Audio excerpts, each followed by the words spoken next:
If your close friends, family, or your partner found out that you are a sex addict, shameful and terrifying, isn't it? You see, most people come to discover sex at different points of their lives, and the discovery can be dangerous if one doesn't know what sex is meant for.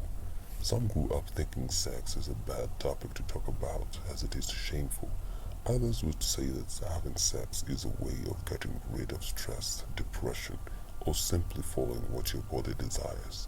Your pastor would say that sex is only for the married.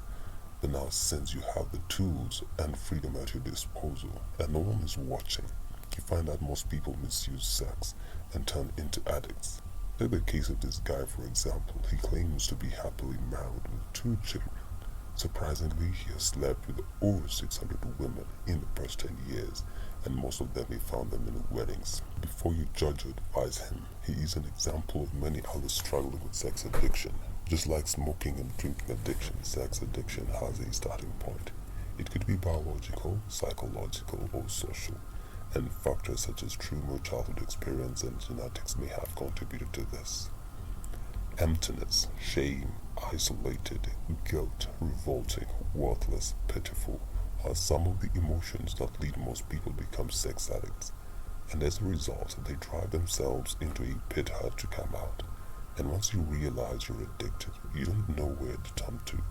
Your relationships keep crashing simply because you were looking for love at the wrong places. And it is usually at this moment you are stuck when you realize that you need to change and you wish you could take back your shame instead of your sins. But looking back to what drove you to it makes you regret.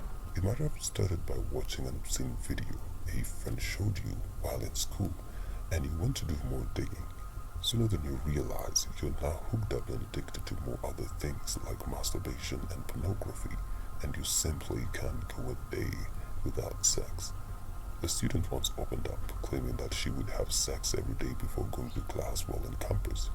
You can imagine the free time she had over the weekend and what she did with it. You see, the biggest challenge to sex addiction is accessibility. With a click of a button on your phone, you can access to whatever you want to watch.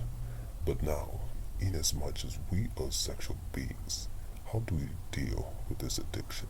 Number one is looking for the root cause of the problem, and this can be identified by what drives you to having sex.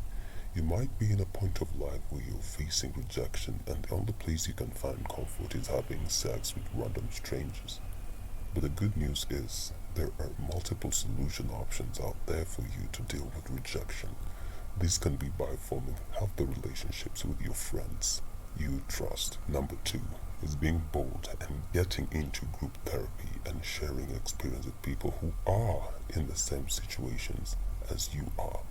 If you're shy, you can have a close mentor who can advise you and help you.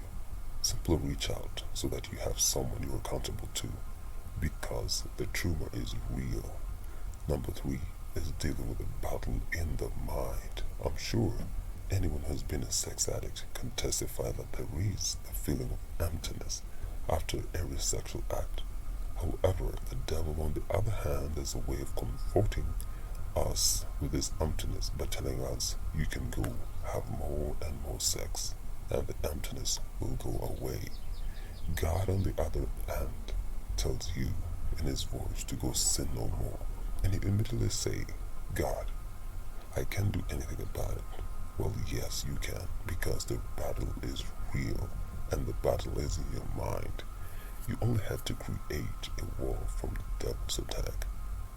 Just like the Bible says in Proverbs 25 verse 28, if you cannot control your anger, you are as helpless as a city without walls open to attack. My final message to you all is to guard your mind and receive God's love before seeking love and acceptance from others. My prayer is you get delivered and live healthy lives in your singlehood and in your marriages.